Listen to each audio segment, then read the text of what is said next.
Mesdames et Messieurs, honorables invités, je commence cette brève allocution de 10 minutes, ce qui est très peu en fait, à l'occasion de cette première séance de ce sommet, souhaiter à toutes et à tous la bienvenue à Djerba, en Tunisie. J'ai choisi que cette manifestation soit organisée à l'île de Djerba et non à Tunis, comme cela a été initialement prévu. Cette belle île est connue en Tunisie et ailleurs comme l'île des rêves, belle, accueillante, ouverte sur le monde entier.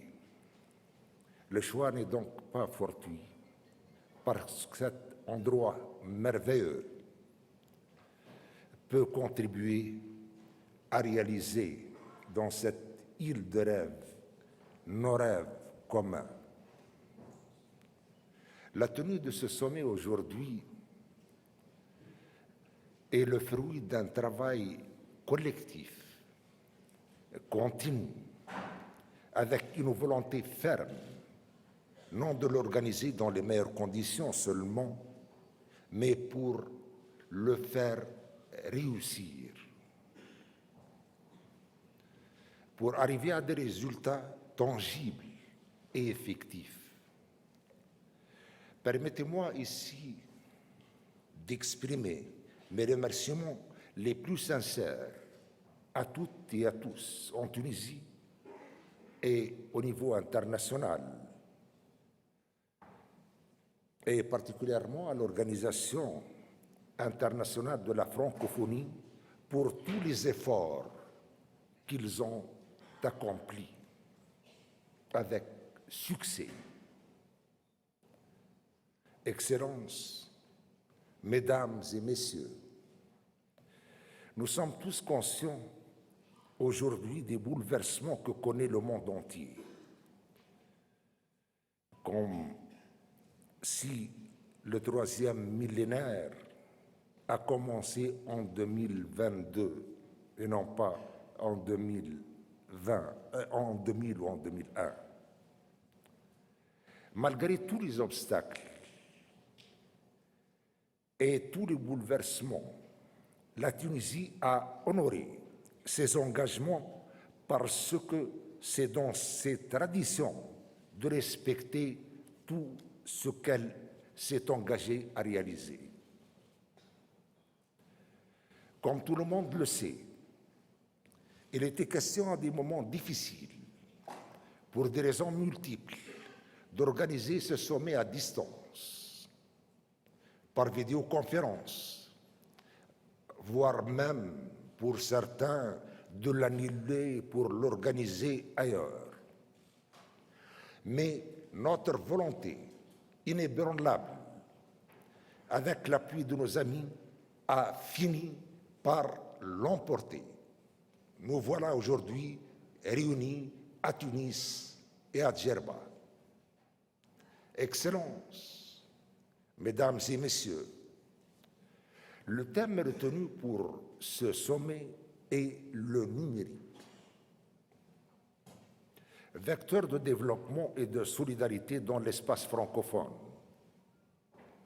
Ce thème est révélateur des objectifs de ce sommet, développement et solidarité. Cependant, il n'est pas inutile de préciser que le numérique est l'œuvre de l'homme. Le numérique, même si tout le monde s'accorde à le qualifier d'intelligent, ne l'est pas en fait. C'est l'intelligence de l'homme qui en est derrière. Il peut être vecteur, mais il ne rêve pas. Il n'a pas de sentiment. C'est à nous de rêver d'un monde meilleur pour l'humanité tout entière, pour un développement universel fondé sur la justice et la liberté, sur les idéaux que l'on est appelé à partager ensemble au niveau de la planète tout entière. Excellences, Mesdames et Messieurs, dans mon dictionnaire préféré, en langue française, le littré, le mot francophonie n'existe pas. Il fallait attendre un autre temps pour les mots qui sont apparus après, et un autre dictionnaire pour les mots qui sont disparus. Dans mon dictionnaire, le littré, mon dictionnaire préféré, bien sûr, il y a le grand Robert après, c'est la continuation du littré en quelque sorte. Le mot francophonie, le vocable n'existait pas. Il n'est apparu que vers la fin du XIXe siècle. Mais c'est une ère bien révolue suite à l'émancipation des peuples et à l'incarnation des idées de libération, de liberté, de justice pour l'ensemble de l'humanité. Nous n'avons aucun complexe relatif aux langues étrangères. Ibn Khaldoun, Al-Jahl et autres penseurs et philosophes, sociologues arabes ont parlé des langues, des apports des unes aux autres. Dans n'importe quel groupement humain, la question de la langue et de la pensée restera toujours sujette d'étude et de réflexion.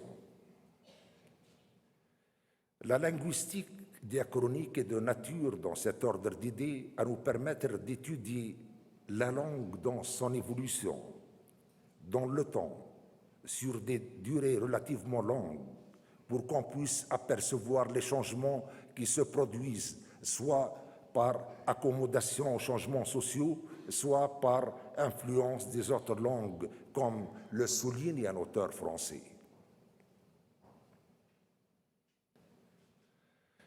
Albert Camus disait que la langue française est ma patrie.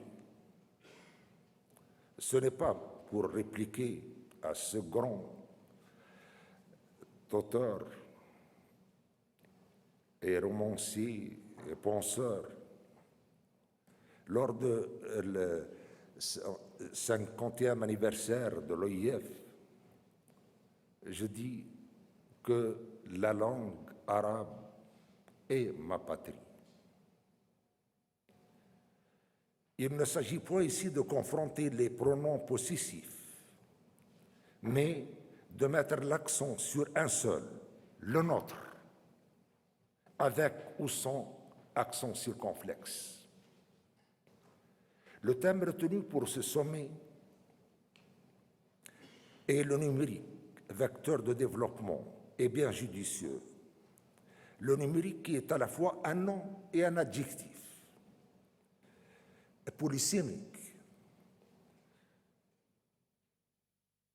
Il ne s'agit point de voir dans ce cadre les origines ou parler de la sémantique. Il s'agit plutôt de définir son rôle comme vecteur de développement. L'homme et l'humanisme sont des infinis, comme l'avait affirmé Arthur Koestler dans son célèbre ouvrage « Le zéro et l'infini ». Si on réussit aujourd'hui à Djerba, en Tunisie, et demain partout dans le monde, d'appréhender nos problèmes d'une manière plus humaniste, tout le monde en sortira vainqueur. L'être humain est un être humain partout où il est, dans le monde entier. Il ne se réduit jamais à un simple chiffre. 0, disait Hugo, n'existe pas. Tout est quelque chose. Rien n'est rien. Pour terminer, et éviter de conclure par le chiffre de Koster ou de Hugo, je finirai cette brève allocution par le chiffre 3, s'inspirant d'un proverbe arménien. D'après ce proverbe, pour préparer un arbre de Noël, il faut 3 choses. Outre les ornements et l'arbre, la foi dans les beaux jours qui vont venir. Merci de votre attention.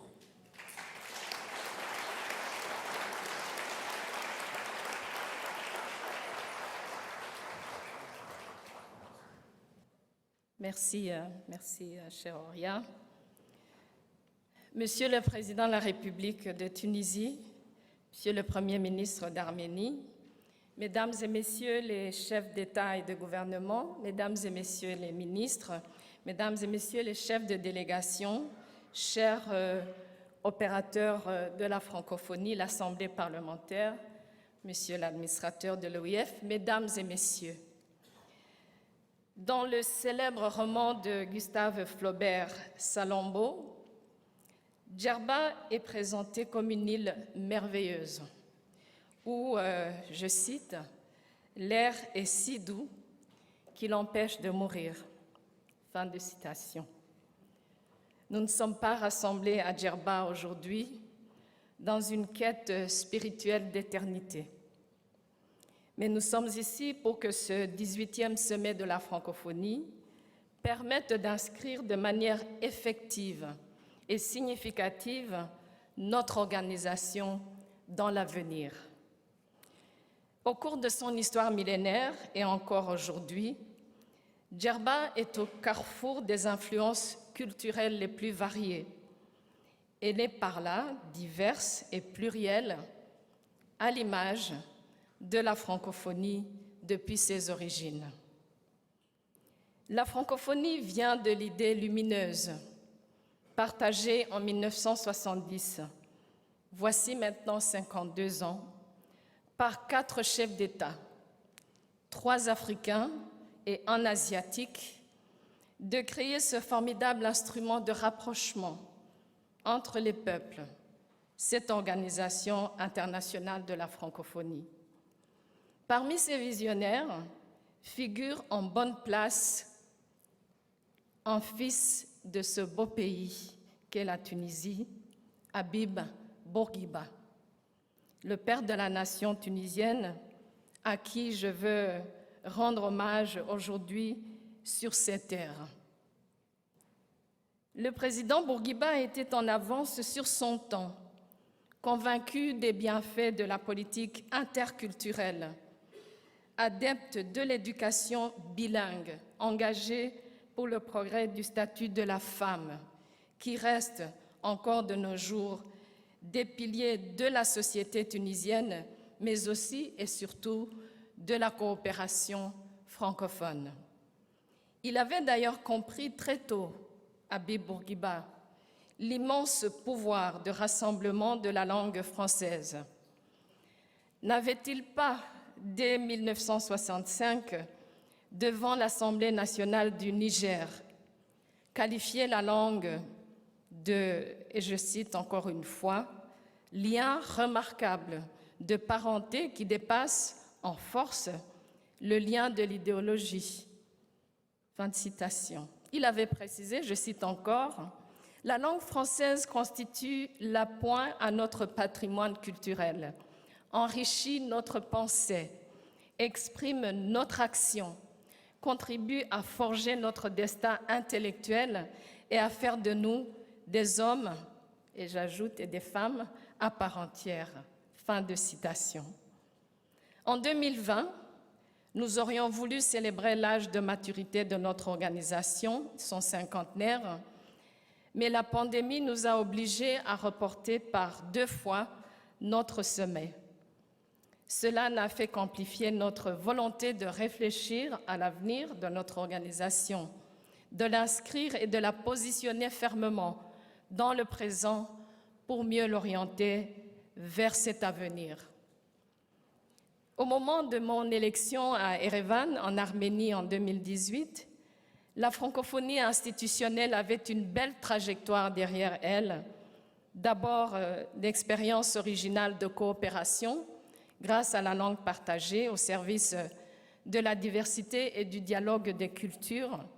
Elle était devenue une entité plus politique, surtout à partir des années 2000, en plaçant au cœur de son action la promotion de la démocratie et de l'état de droit au service de la paix. Laboratoire d'expérimentation, agitateur d'idées selon l'expression du président Abdou Diouf, ces interventions s'étaient élargies à des domaines de plus en plus variés. Notre organisation multipliait les interventions et les projets, la plupart du temps intéressants, novateurs, mais souvent à faible impact, ce qui diluait son importance et sa visibilité. Mon constat, dès mon arrivée à la tête de l'organisation en janvier 2019, a été le suivant.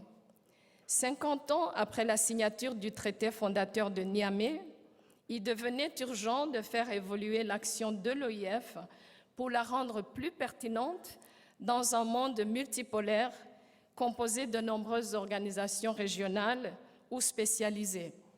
Parallèlement, pour faire face aux nouveaux enjeux globaux, les populations perdaient confiance dans une certaine forme de multilatéralisme.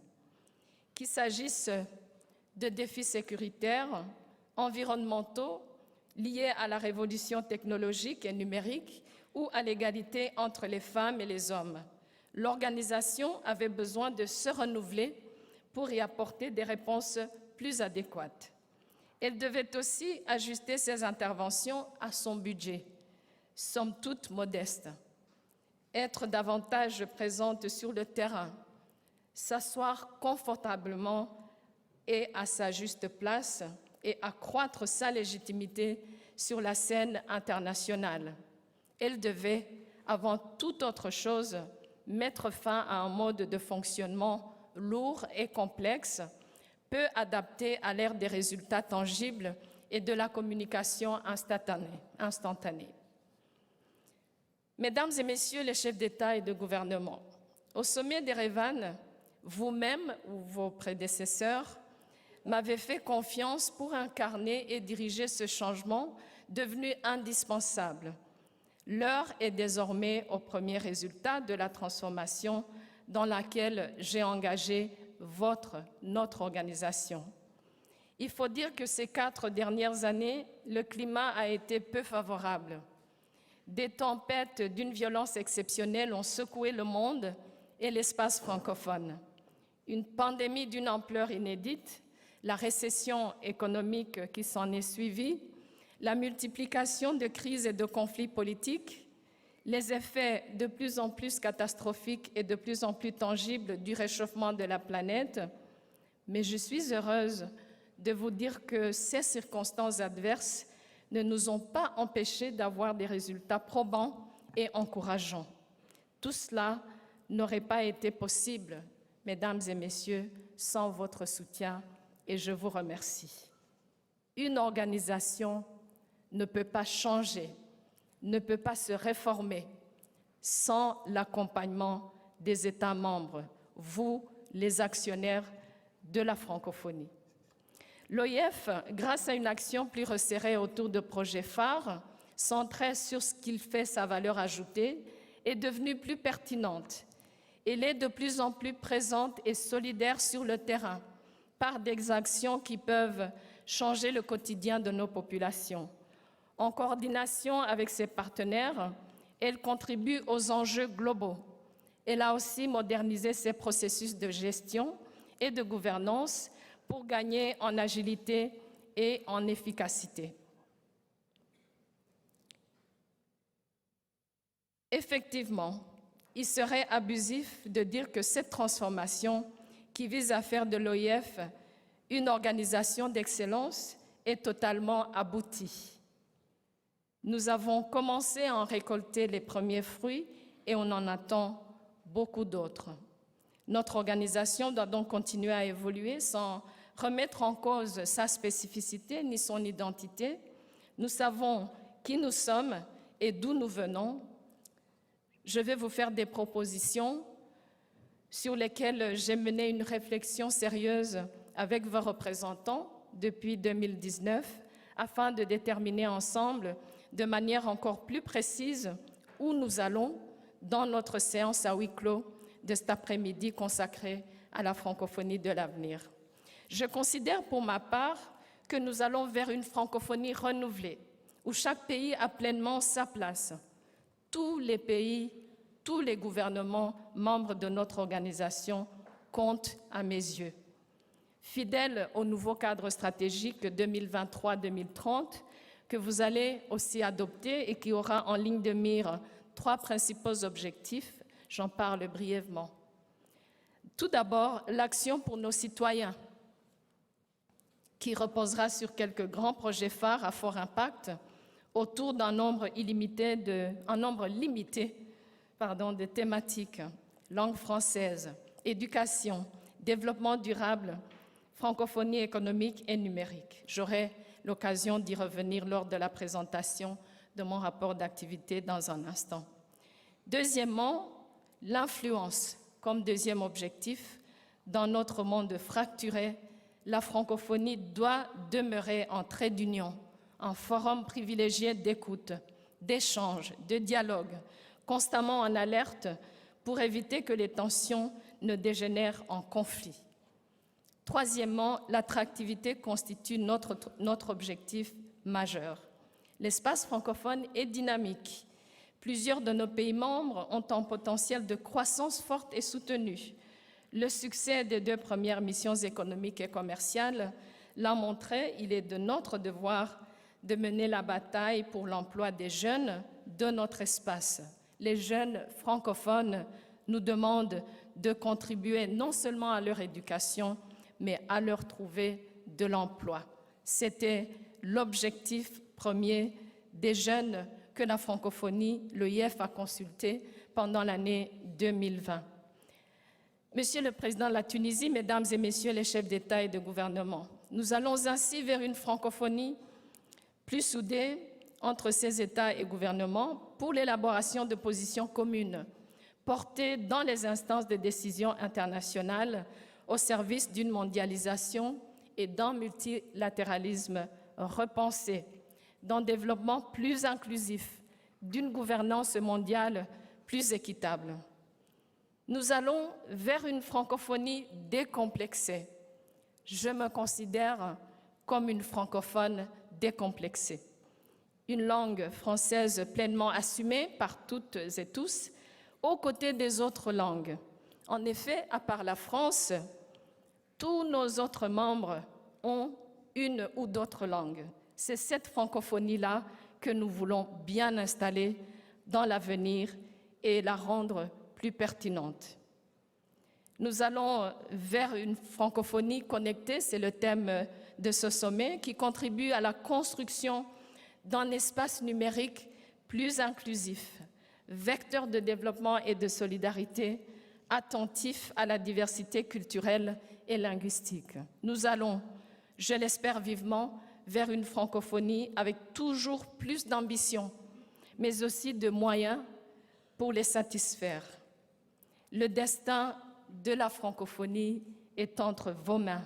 C'est à vous, à nous tous, de donner corps à son avenir ici, dans cette belle île de Djerba, l'île des rêves. Je vous remercie.